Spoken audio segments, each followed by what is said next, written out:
est Tatiana Saint-Louis et j'anime L'Ambition au féminin, un podcast pour toutes les femmes pleines de vision, de talent et de drive qui désirent redéfinir le succès selon leurs termes et leurs conditions. Chaque semaine, j'explore seule ou en présence d'invités les thèmes entourant la réussite professionnelle et personnelle. Mindset, productivité, leadership, branding personnel. C'est le rendez-vous pour réfléchir à la façon dont tu veux vivre ton plein potentiel et laisser ton empreinte dans le monde.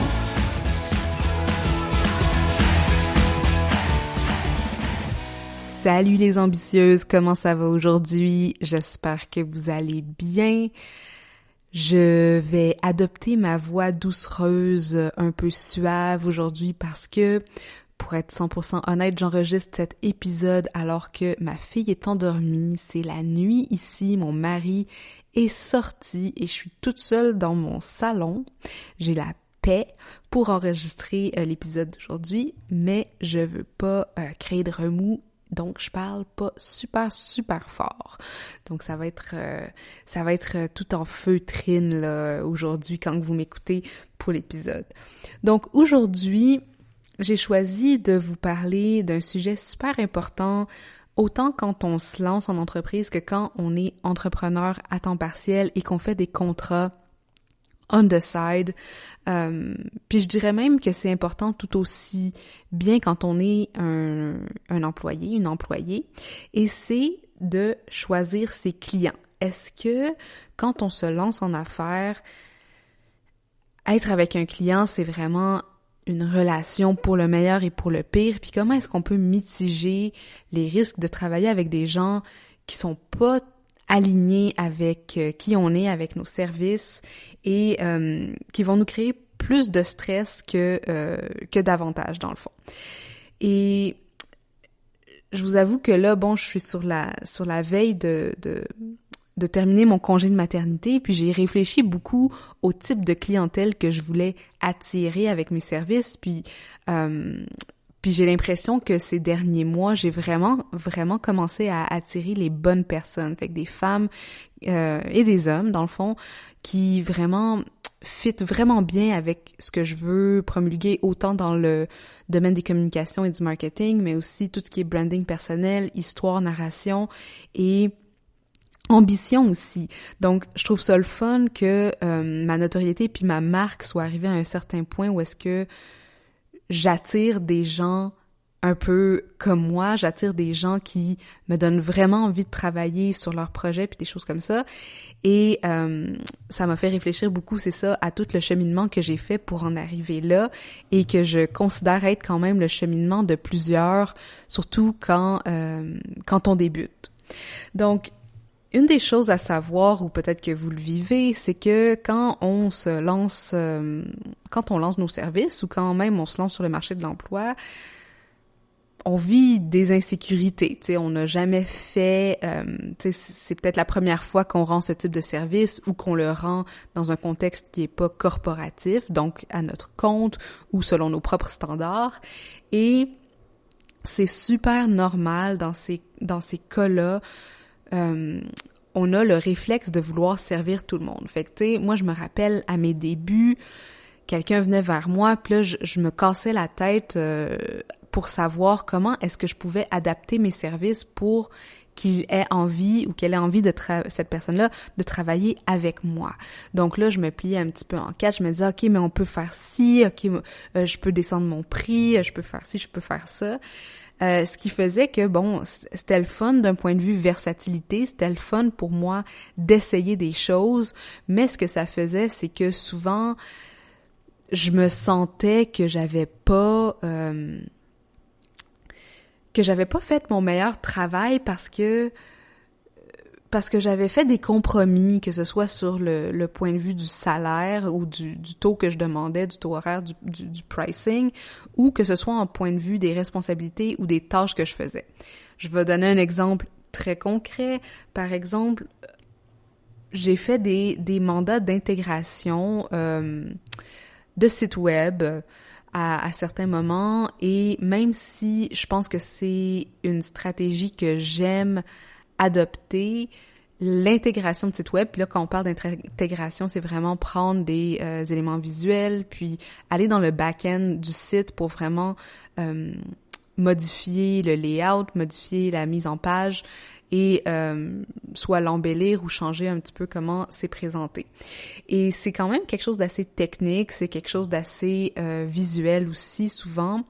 Et c'était pas quelque chose que je sentais que j'étais sur mon X. Puis là, si vous connaissez un petit peu la matrice où vous allez peut-être pouvoir la visualiser, là, mais d'un côté, vous avez ce que vous êtes bon à faire, puis d'un autre côté, vous avez ce que vous aimez faire. Puis c'est comme, dans le fond, une espèce de carré où est-ce que vous devez vous demander, est-ce que je suis dans... Bon, dans le fond, si vous voyez un carré avec quatre carreaux, il y a ce que vous êtes bonne à faire, ce que vous n'êtes pas très bonne à faire, ce que vous aimez faire, puis ce que vous détestez faire, dans le fond. Et puis, si vous regardez les carreaux, ou du moins la grille, il y a des choses dans lesquelles vous êtes super bonne, mais que vous n'aimez pas, des choses dans lesquelles vous n'êtes pas très bonne, mais que vous aimez vraiment beaucoup. Puis ça, c'est l'ordre, par exemple, de la passion. Et la zone de génie, c'est vraiment là où est-ce que vous faites quelque chose que vous aimez et dans laquelle vous performez. Puis, bon, quand je reprends mon exemple d'intégration de site web, tu sais, c'est pas quelque chose qui me demandait beaucoup d'effort mental à faire. C'était vraiment une tâche plutôt mécanique pour moi.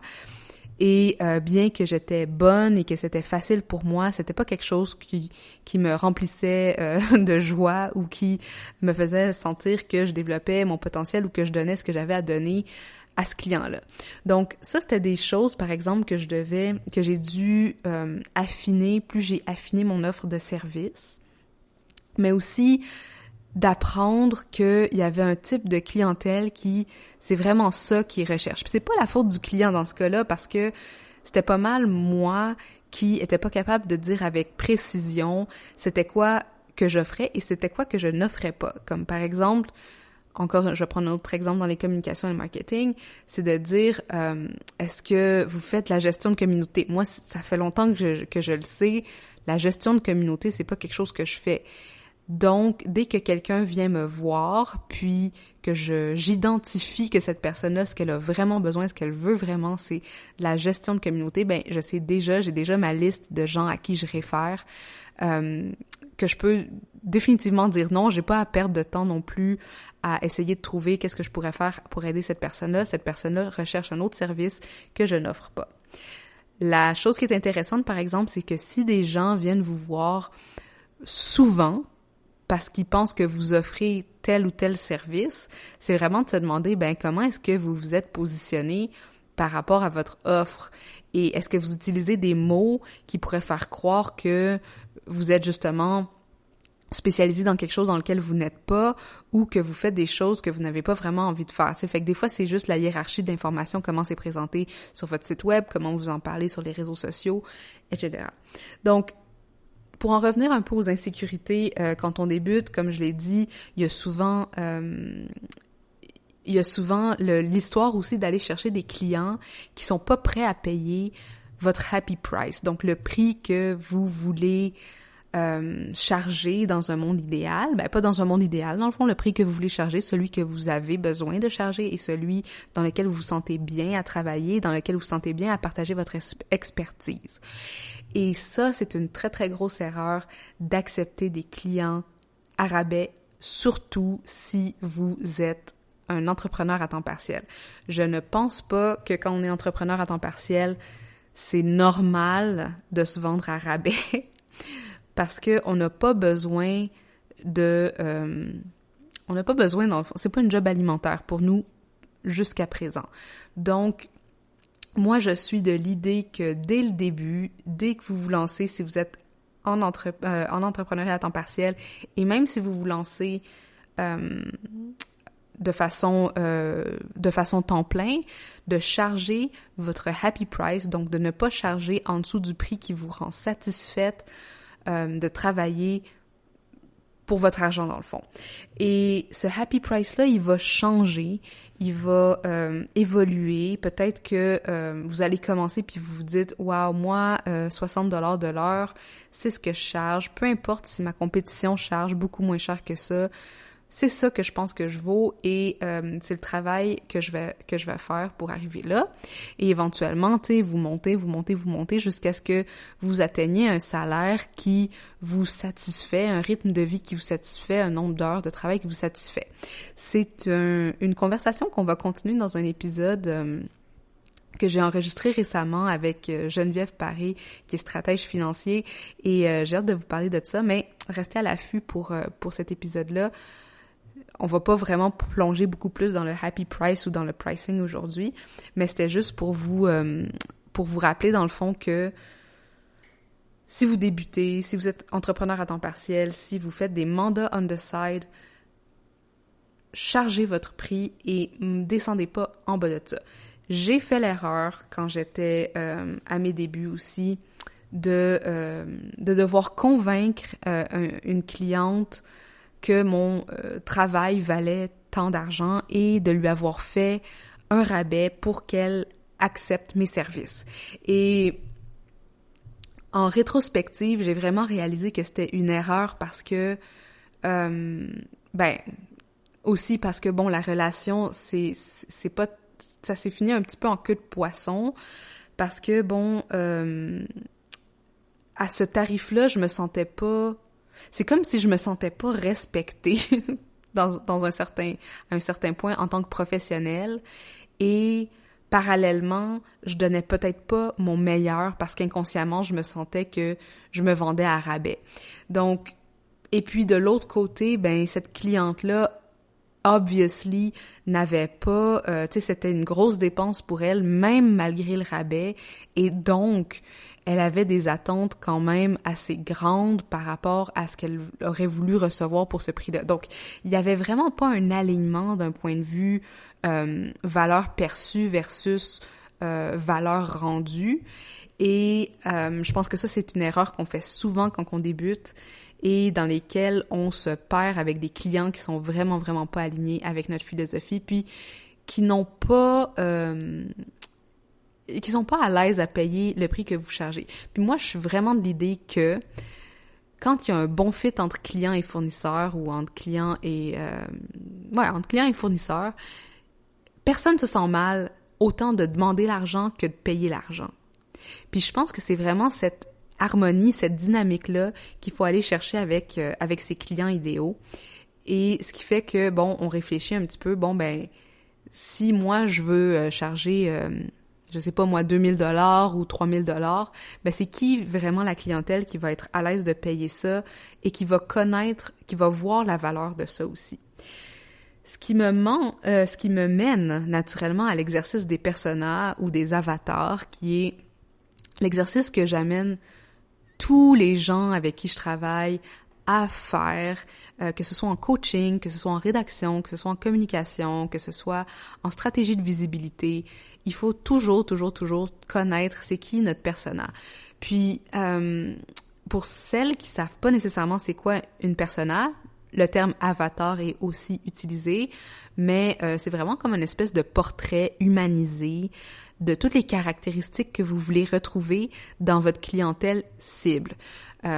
Puis moi, ce que j'aime faire, c'est de vraiment aller au-delà des bullet points, là, de juste des listes, puis de vraiment créer un portrait vivant pour qu'on puisse connaître à qui on s'adresse quand on écrit des messages, quand on envoie une infolettre, quand que je fais un podcast comme ça et quand on présente notre offre dans le fond. Quand même, on construit notre offre, on a cette persona-là en tête.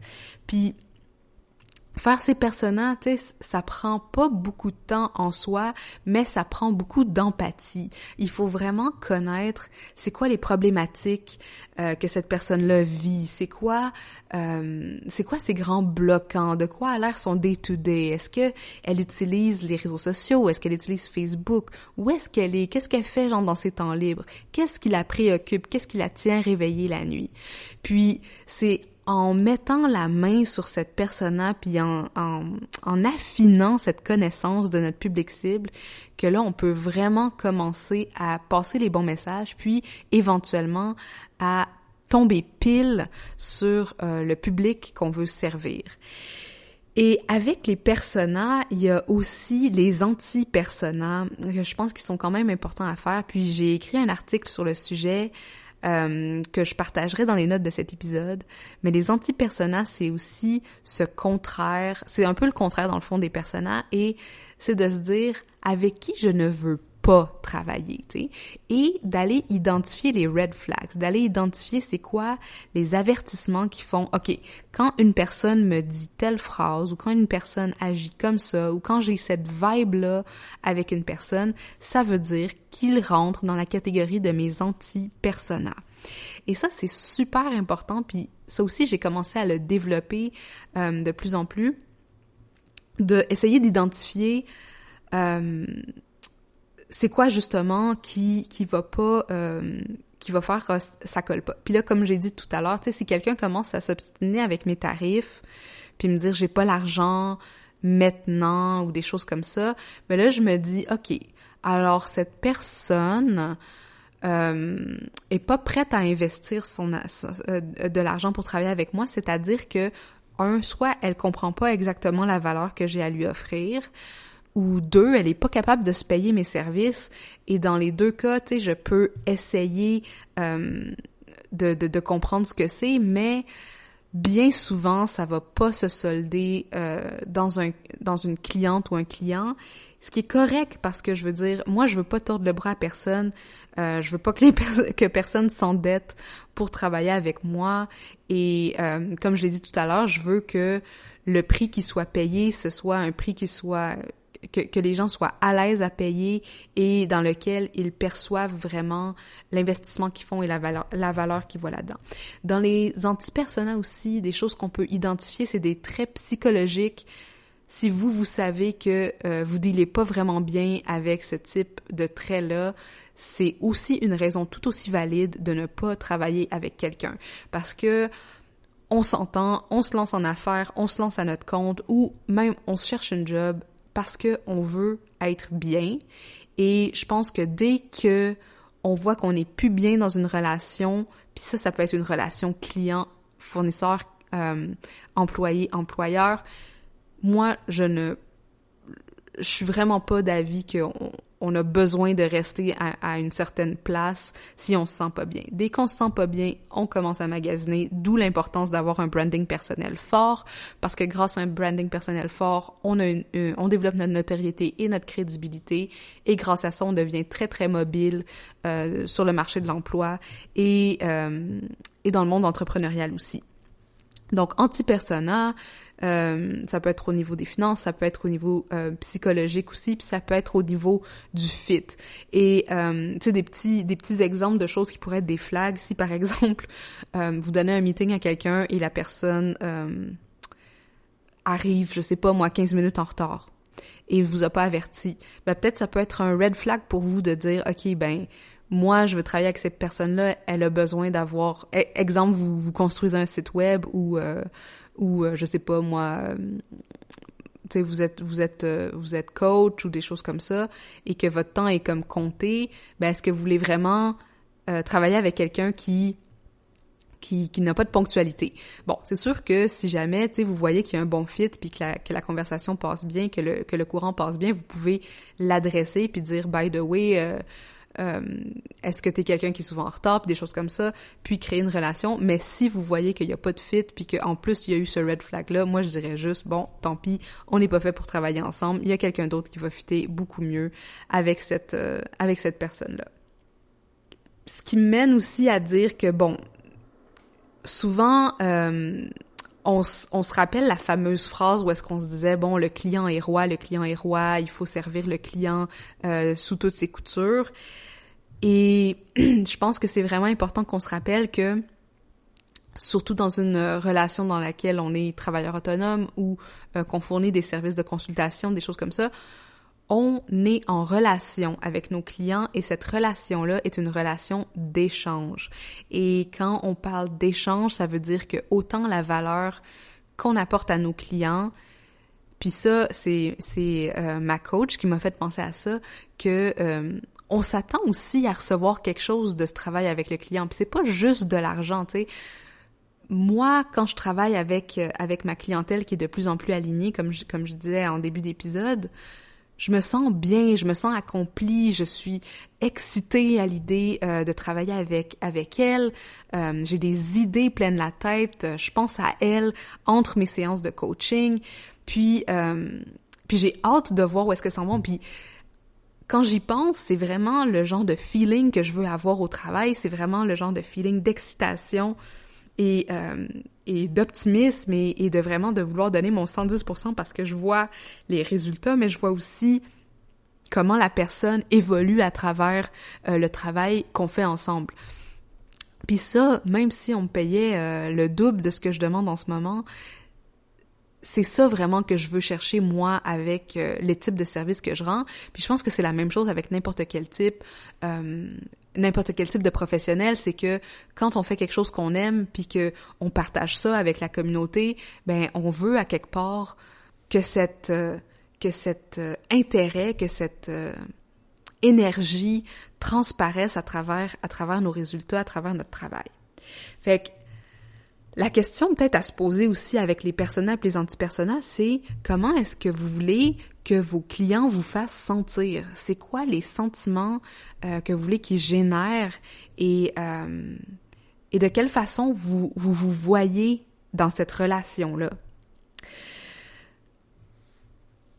L'autre chose avec, la clientèle, aujourd'hui, je voyais mon amie Annie, puis je lui disais, j'ai fait une erreur avec un client que j'ai pris parce que c'était trop pas aligné avec ce que je faisais. Je me sentais qu'il y avait pas de courant qui passait, puis finalement, je me ramasse à travailler plus après notre rencontre parce que je veux lui plaire, alors que j'ai l'impression que la qualité ou la valeur de ce que j'ai offert lors de notre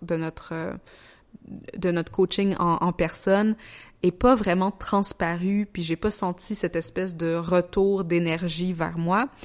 Et je me disais, bon, ben tu sais, je suis pas une nouvelle dans le milieu, mais quand même, je reste indulgente envers moi-même parce que il y a beaucoup d'essais-erreurs quand on entre en relation avec notre clientèle, puis c'est un peu comme, je pense que c'est un peu comme dater, comme genre voir des nouvelles personnes quand on est sur le marché amoureux, puis de se dire, OK, ben, j'ai eu une belle soirée avec cette personne-là, mais ça va pas aller plus loin, tu sais, je veux pas vraiment continuer, ou ce type de personnalité-là, ça me fait friser le poil sur les bras, genre, je peux juste pas.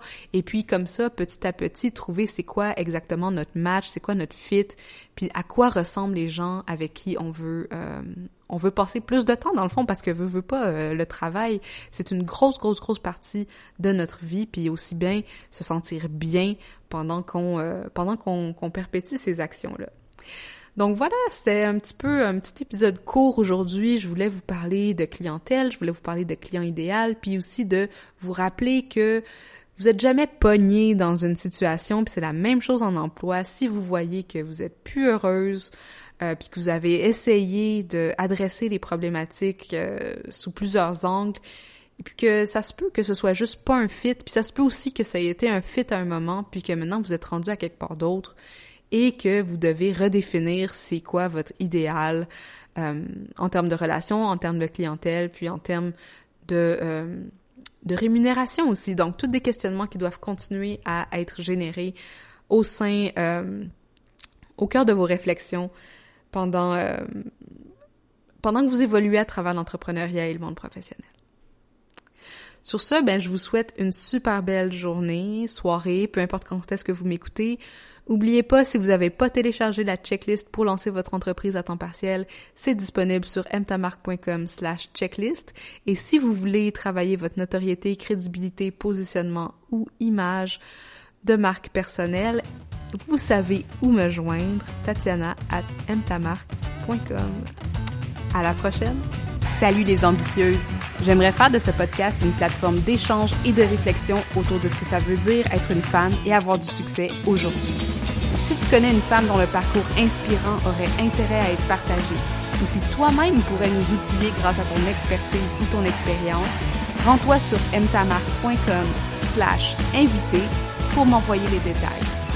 Et finalement, profites-en pour t'abonner à ce podcast afin de manquer aucun des épisodes. Et si tu es dans un mode généreux, laisse-moi donc un 5 étoiles pour aider d'autres femmes comme toi à découvrir le podcast. À la prochaine!